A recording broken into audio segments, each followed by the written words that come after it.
Oceanic Flight 815 until...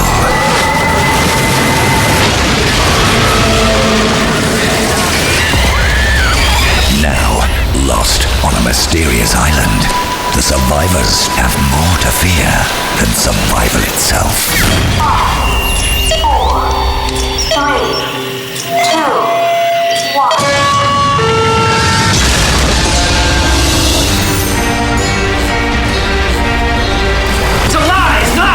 You killed us all. Nothing is real! Namaste, thank you, and good luck. I think your friends just blew themselves up, brother. I just saved us all. I've got to go, and you've got to get as far away from here as possible. Go where? Stop! I'm gonna blow the damn zone. Who are you people? We're the good guys, Michael. You push the button. That's an order. All we really need to survive is one person who truly loves us. Miss Whitmore, I think we found it. This is the Lost Initiative from Sky One.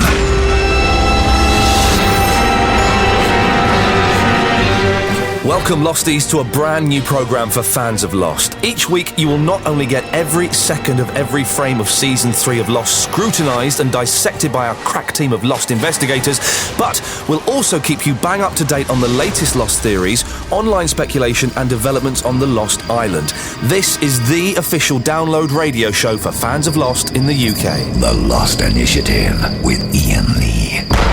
Over the next half hour, we're going to bring you a little refresher course on some of the key themes and facts from Lost so far. So if you're new to it, don't panic, we can fill you in. Joining me for the adventure that is Series 3 of Lost is Paul Terry, editor of the official Lost magazine. And Losties, don't fret, he's back. It's the return of Mr. Geeky Tom. Hey, fellas. Hey. Hello. Okay. In this edition, we anticipate the return of Lost to our screens. Season 3 begins on Sky One this Sunday, the 19th at 10 p.m.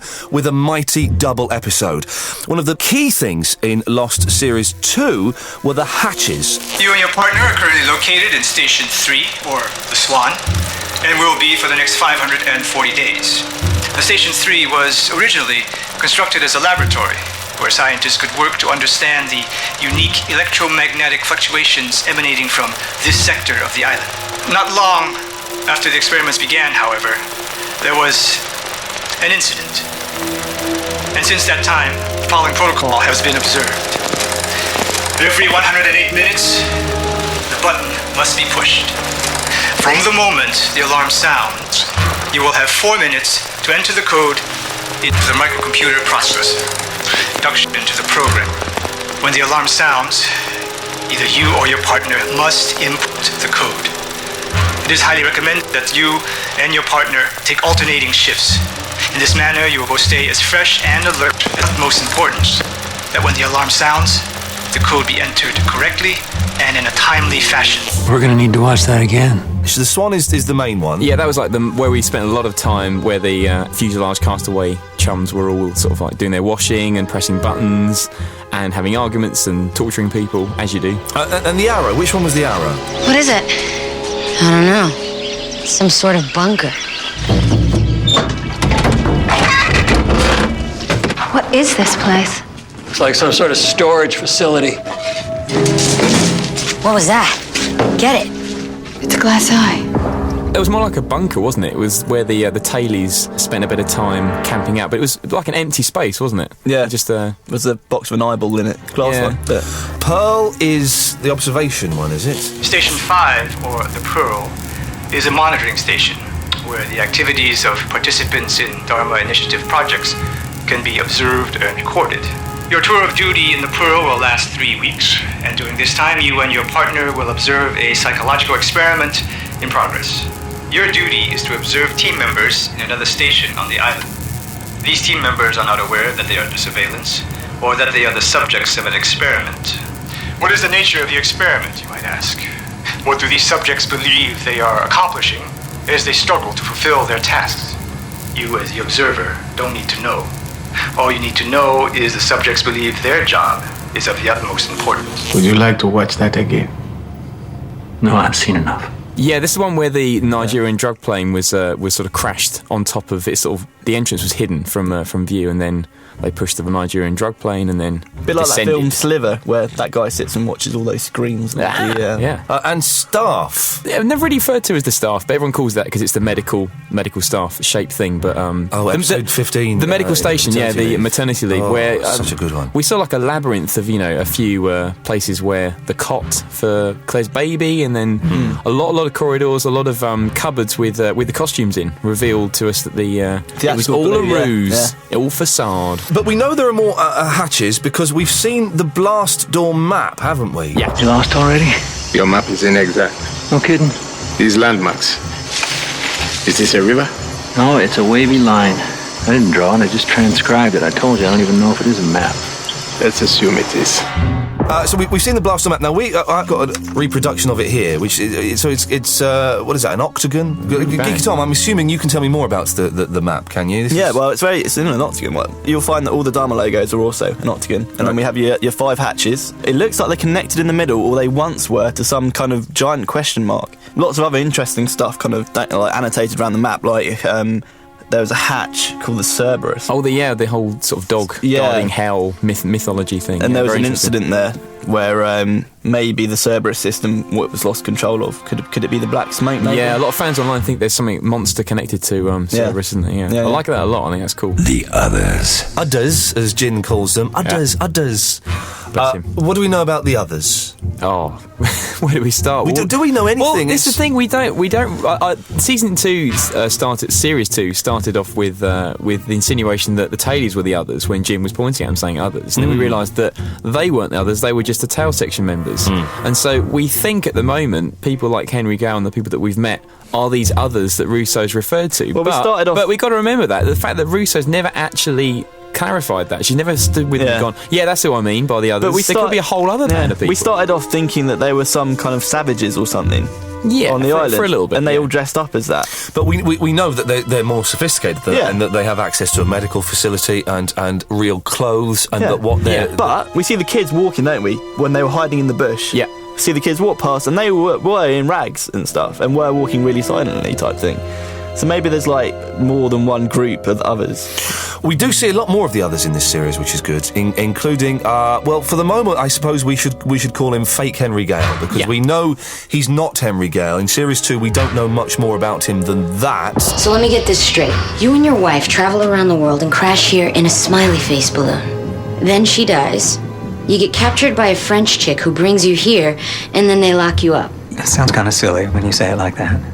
So why don't you draw me a map to your balloon? That's what they all keep asking me to do, draw a map. And if I mess up, they'll crucify me. You people have been looking for someone to punish for everything that's happened to you. Someone to blame, and now you've got him. Doesn't matter what I do.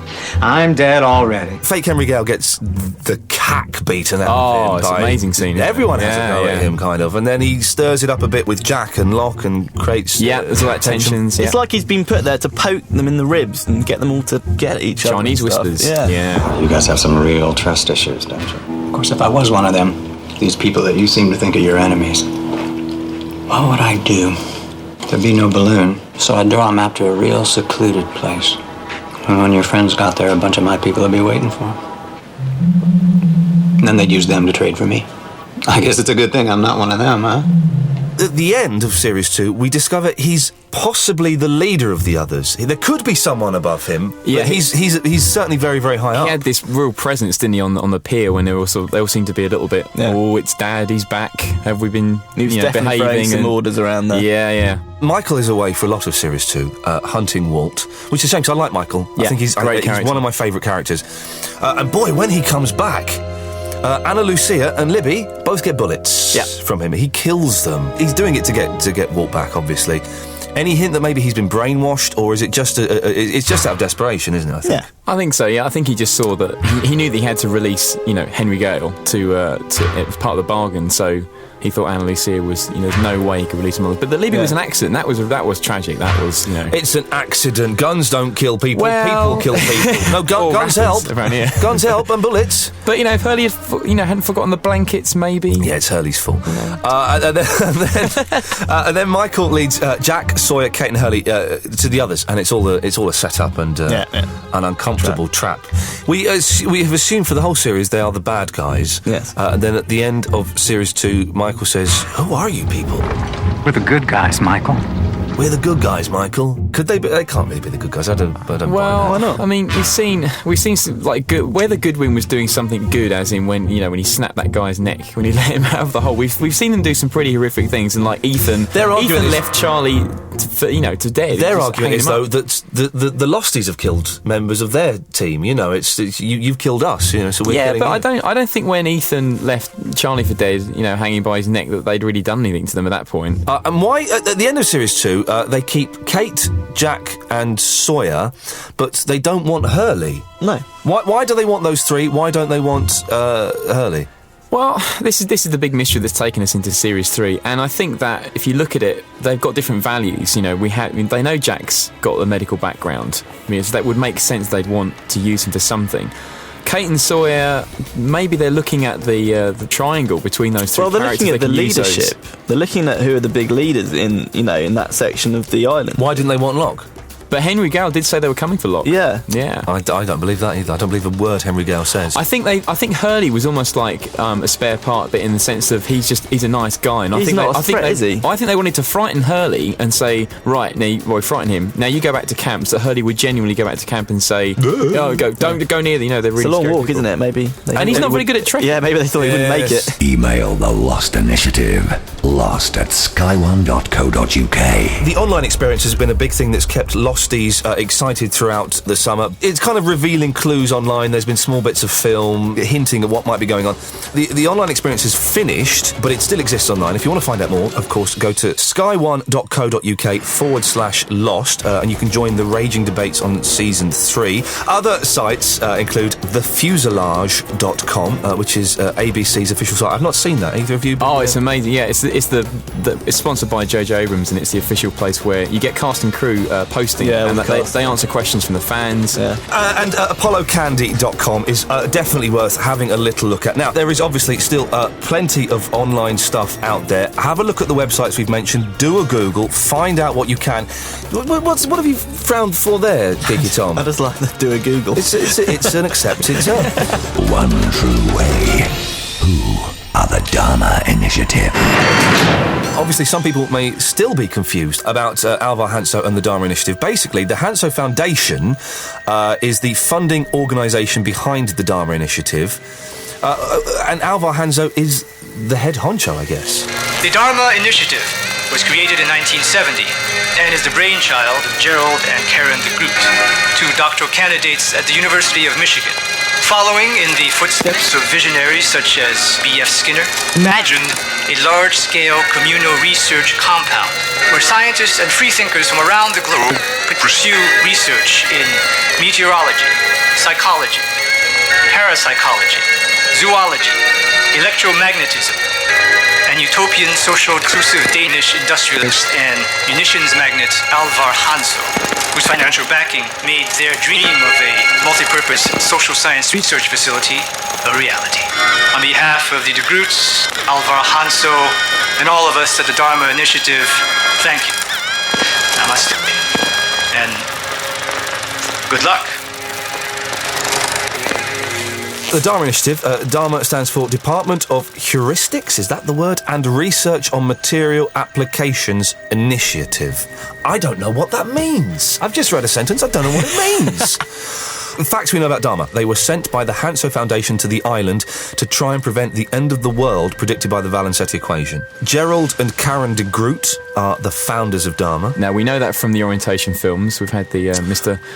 Marvin Wickman do his spiel on that one. We see a lot of the Dharma Initiative. We see more of the Dharma Initiative.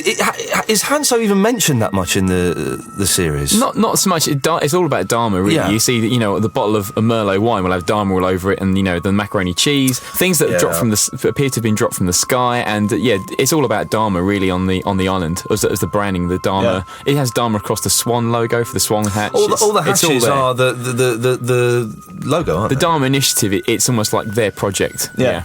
I think it's a good distinction to make. The sickness. Give yourself a shot of this every 9 days. You were out there a while before I found you. Hope it's not too late. The sickness. What is the sickness? Does it actually exist? Well, Russo is a good place to start with this because she does talk about, way back in the show, talk about how the people that she came to the island with, they got the sickness, and she tells Saeed that she basically had to kill them. But she doesn't say what the sickness is. No, she doesn't. There's an insinuation that they went mad, but then she doesn't seem particularly stable herself. Yeah. So people think about the sickness being probably like a hallucinatory thing, or is it a placebo? Is that part of control? Because we see with the Pearl Hatch, that whole where the tubes of information where they did the logs and the books, they don't seem to go anywhere. They seem to just be in a big pile on the ground. When you said, is it placebo, Tom just went, yeah. How do you know that? Well, Desmond said, don't bother injecting yourself with that. I did it for 2-3 years and it does nothing. But what does Desmond know? Yeah, but maybe it prevented something. He's not aware of it preventing it. So because it's a vaccine.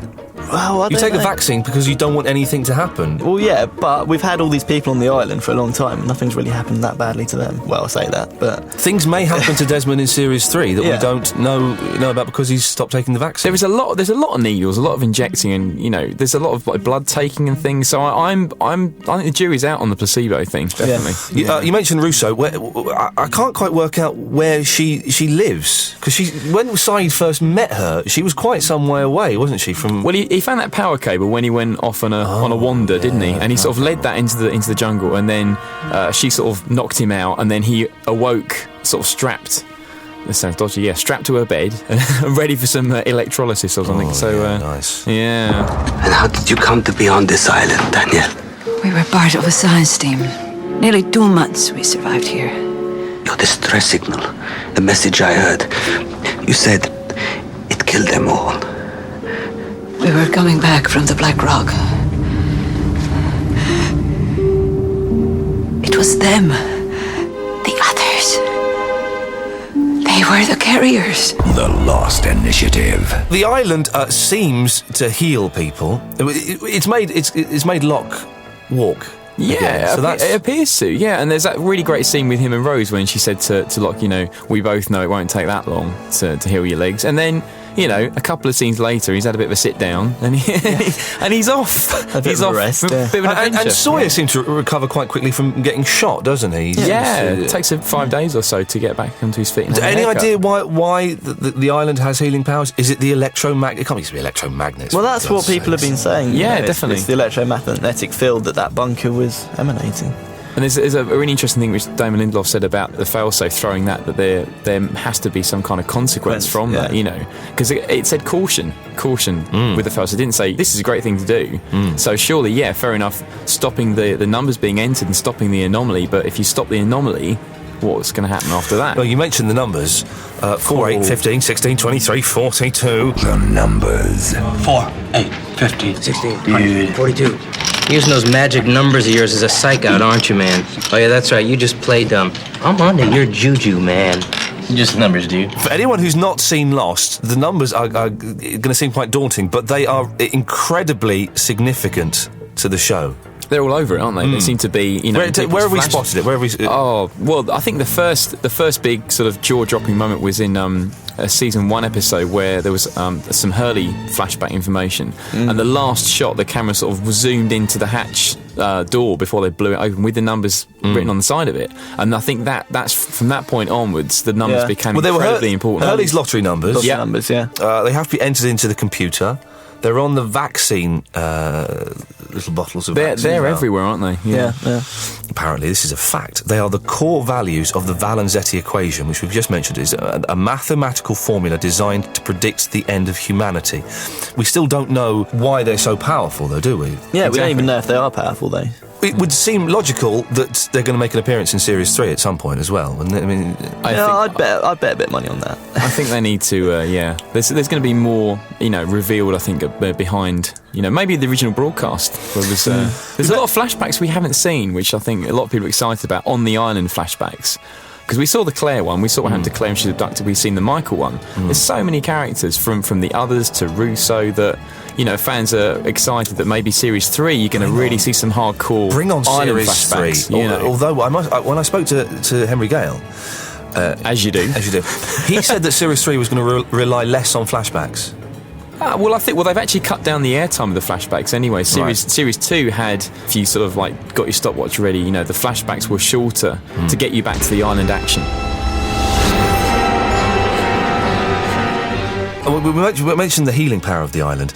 Another thing it's done is it's allowed Sun to get pregnant. Now, it was Jin who had possibly. Yeah. Because Jin had a little problem. Yep. He was firing. I don't think he was firing anything, let alone blanks. He doesn't like to talk about it. But No. But Sun is pregnant now. That could be because Jin his ding dang has been healed by the magical properties of the island. It's a medical term. Yep. Or it could be because she's been getting jiggy with someone else. Before or after. Yeah, I think more before probably than on. You think it's Michael, isn't it? Got something to do. I think it's Michael. You think it's the fella that was teaching her English? Yeah, I think there's something going on there. I think there's definitely more going on there than we already know. Well, if we sort of look at it as, was it 65 days up to this point before season 3 starts? That's a couple of months. You know, so she would effectively be a couple of months pregnant, 8 weeks pregnant. So I don't. That doesn't tally. That's what. If it's going to get to 3 months, I mean, we've all had pals who've had babies and things. It's going to start to show. So that's going to be interesting. That will prove it was Jay Lee involved. But birth, kids are an important thing on the series because Claire gave birth on the island. Sun is pregnant. Russo, did she give birth on the island, or was Alex a kid that was brought to the island? Well, she said that Alex was taken from her. So it could have been. Literally extracted from her, or it could have been as a baby just stolen from her. So there's a big thing about children being taken by the others. Why do they want children, Tom? Maybe they don't want the children to be kind of on the island. Maybe they've got some kind of safe house that they put all these children in that has like toys and things. Because the others took the children from the tailies, didn't they? On the first night, and maybe some has been artificially, inseminated in some kind of sequence we haven't seen. Okay. Now, the island is obviously integral to the programme. That's what they've crash-landed on. Theories it could be man-made. Possibly. I don't buy into that. I don't buy into that. It's massive. Do we know how big it is? Have we got any concept of the size of it? I think that's the most important point. We really don't have any Well, there's a map that that they find in Russo's cabin of the island, and it doesn't look that big. Well, the more they trek around it, the more things they stumble across they've never seen before, and new rivulets they haven't seen before, and it's... But so many things have been found on the island. Black Rock. Yeah. Quick reminder of what that is for anyone who's new. Black Rock, it seemed like a slave ship. But strangely, it wasn't crashed near a shoreline. It was like, a couple of miles in a jungle. So how the hell it got in there, nobody knows yet. 150 years old? Yeah, they're like a pirate galleon, one of those ones. One of the things that happen on the island, the black smoke. Now that comes up quite a lot. Yeah. That's creepy. Oh, it's brilliant. Very quickly, what is the black smoke? Well, a lot of people think it's related to the first monster attacks that we see, on the pilot of the plane in the first ever episode, and the moving through the jungle. And Locke sees something, so that people do tie those two together. But there's a lot of speculation about that. Drags Locke along the ground, doesn't it? Yeah, at the end of season 1. Yeah. Echo gets to stare into the smoke and sees images of his past, quite violent images.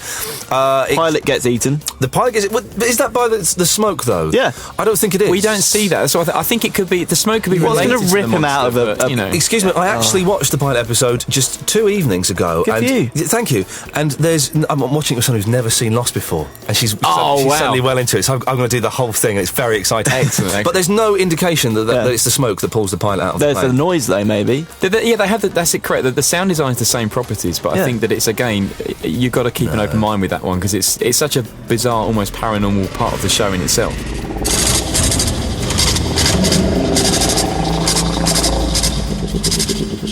The whispers are pretty groovy. I love the whispers. Have you seen other people on this island? No, but I hear them. Out there in the jungle. They whisper.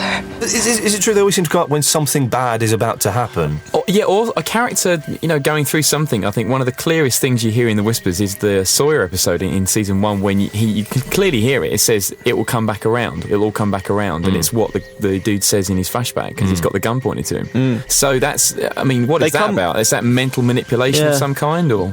The Losties think that it's somehow connected to the others. Whenever the others come, they hear the whispers. But do you think the others can control it? Is that like a... Maybe. For a lot of Series 2, they are pressing the button, entering the numbers and pressing the button. There was an incident.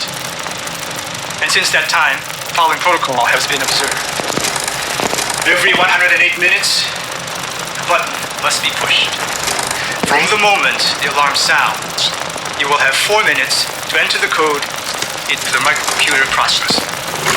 What do we know about the button, Tom? Well, it's very simple. It releases the electromagnetic charge. It's so simple you can't say it. Well, no, let me finish it. It releases the charge, otherwise it builds up. For some reason, they thought that they didn't want to automate the system. They want a human being to type in the numbers, which releases the charge. Well, we're led to believe at some point in Series 2 that it's a fake button and it's just an experiment to see if people will follow orders, that kind of thing. But it does have a consequence if you don't press it. What is this? This is the only other way out, partner. What are you talking about?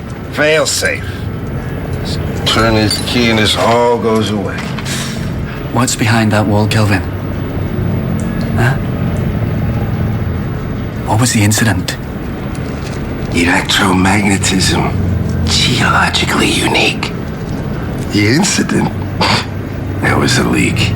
So now the charge builds up, and every time we push the button, it discharges it. Before it gets too big.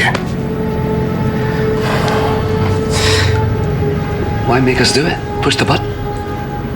If we can just... Here's the real question, Desmondo. Do you have the courage to take your finger out of the dam and blow the whole thing up instead?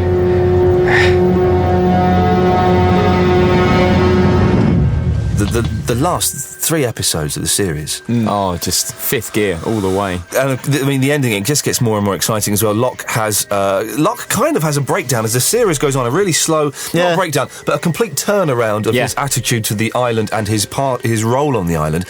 And he stops pressing the button. Echo takes over. But in a minute, that computer's going to start beeping. And when it does, you're going to let it go. You're going to let it run down to 0, past 0. And you're not going to push the button. But I am going to push the button. Why wouldn't I? Because you don't want to be a slave. I'm a slave to nothing. You're a slave to that, just like I was. So I'm going to tell you again. Don't push it. And they kind of have a bundle, and Locke forces... Well, he smashes the computer up. Yeah. You killed us all? No, I just saved us all. Desmond activates the fail-safe. I'm gonna blow it down, Tom! I'm sorry for whatever happened. It made you stop believing. But it's all real. And now I've got to go and make it all go away. Wait, Desmond! I'll see you in another life, brother.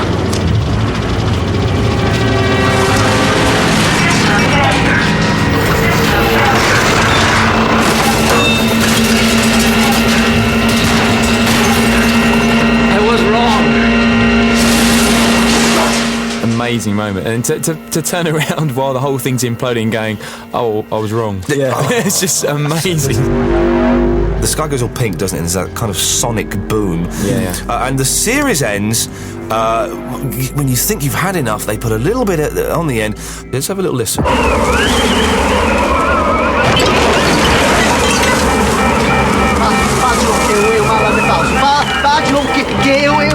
Cala a boca, chama ajuda!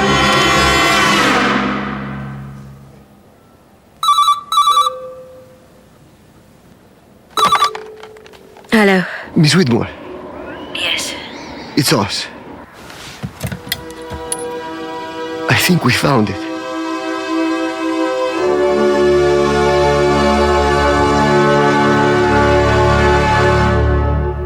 We found it. Well, a lot of fans talked about being some sort of polar thing, but I think that's, we should clarify that they appear to be in a cold environment. Well, it doesn't have to be polar. It doesn't know. Yeah. It's like, One of the theories could be Scotland. it could be anywhere. They're on the islands. Could be. They're could on be another the other part side of the island. Yeah. Oh, don't pull that face. I'm just saying it's one of the Polar theories. bears, Tom. All right, come on, follow the cold continuity. It's not really that cold there, is it, though? Well, we don't know, do we?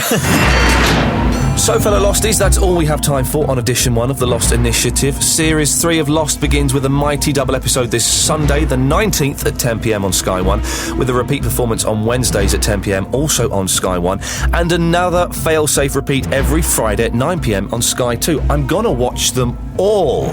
I'm going to series link this. So we'll be back to delve into the insights and mysteries of episode 1 and 2 of the brand new season of Lost this Sunday. I cannot wait. Now, you can download us then at sky1.co.uk/Lost. In the meantime, please check out the brand new website. It's got exclusive cast interviews and news, character descriptions and updates, Lost show discussion forum, and from Monday the 20th, you can see the video of when I met the cast, including the beautiful Sun, and it's, oh my God, I wanted to die. She was so beautiful. I was wearing these shorts, and sorry, I'll stop. Yeah, you better be careful. I'm gushing a little bit. Hey, you can get in touch as well with your latest Lost theories, questions and insights by emailing us at lost@sky1.co.uk. lost@sky1.co.uk. Join us again for the next edition of the Lost Initiative, the official download radio show for fans of Lost in the UK. Namaste. The Lost Initiative is a co-ink production for Sky One.